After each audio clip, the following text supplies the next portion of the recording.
Today I'm going to be giving you a little information as to why I believe our main objective should be reducing the amount of people we have using government assistance programs. Government assistance continues to be a taboo subject within our society. Those who need these programs are often looked down upon by the rest of society. And those who abuse these programs often compromise the very people who these programs were created to help.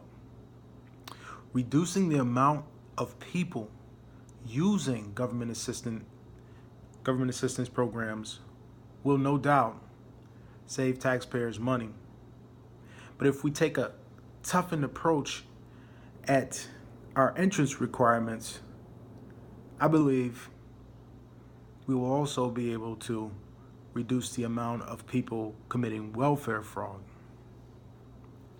A tougher approach, to me, in terms of requirements, I believe will undoubtedly aid in making sure that only those who truly need help are receiving help.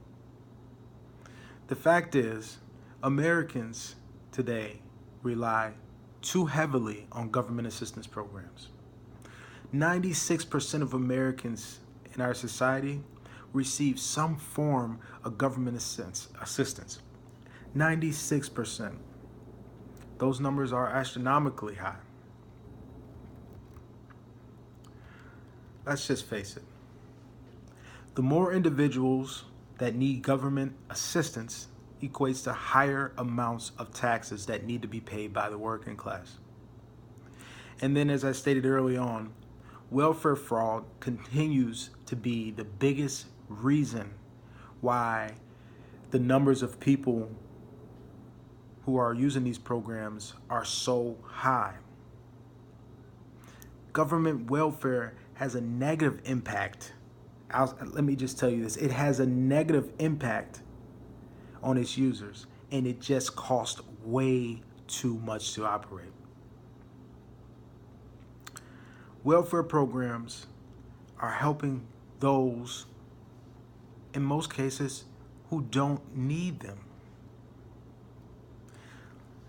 For example, benefits to single parents making almost twice as much as the poverty level in 2013 increased by 80%.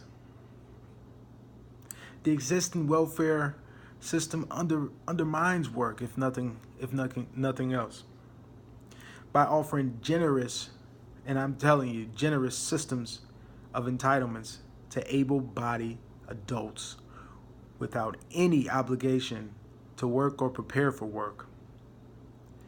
Welfare undermines the need and motivation for self-support. There is no incentive for its users to work towards leaving these programs. Welfare programs cost our society over $1 trillion per year to operate. Those numbers are astronomically high. The demand for government assistance has even allowed each state to create its own eligibility criteria. And acceptance into these programs is far too lenient.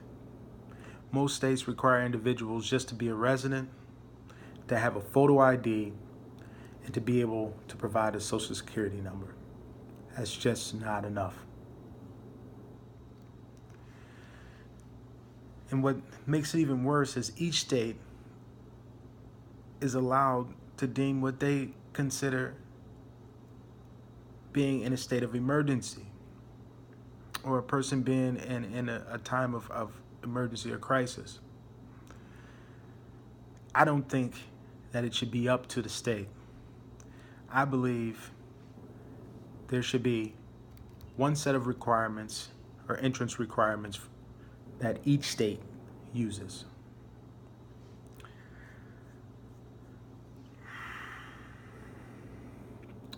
To be honest, I believe the only way that we can fix the state that our government assistance programs is in is to take a tougher approach when it comes to entrance requirements. If we do that, I believe we will no doubt be able to reduce the amount of welfare recipients we have today. I also believe setting limitations.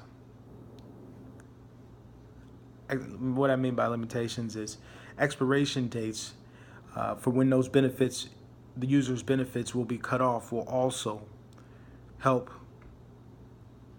the people who are using these programs, think about the long-term future and what they plan to do after their time of being able to use government assistance has run out. I also believe making program users provide some form of service while they're using these programs will be beneficial. Having them work, doing some type of community service, I believe, will set them up for a career or some type of employment after they leave these programs, which I believe will also be beneficial. I also believe that we should provide each user with a caseworker, and the caseworker's main objective should be assisting that program recipient in finding employment. And as I stated early on, having one set of requirements to receive assistance for all states will help reduce the number of people committing welfare fraud. So, in conclusion, government assistance programs were created to be used during a time of hardship. Now, as it stands, there are many biases that people continue to have towards these programs and their users, and preconceived notions, obviously, that have a lot of people, that tend to make a lot of people look down on these programs in a negative way. But the undoubted purpose of these programs were to provide help to those who were facing a time of hardship or just needed short-term assistance. But it was not created for users to stay with these programs for a lifetime. I believe the main objective should be providing assistance, but also helping these people get on their feet and finding ways to do it for themselves. If we figure that equation out, I believe we will definitely reduce the amount of users we have in these programs, and also reduce the amount of money we spend on these programs each year. Thank you. You have a good one.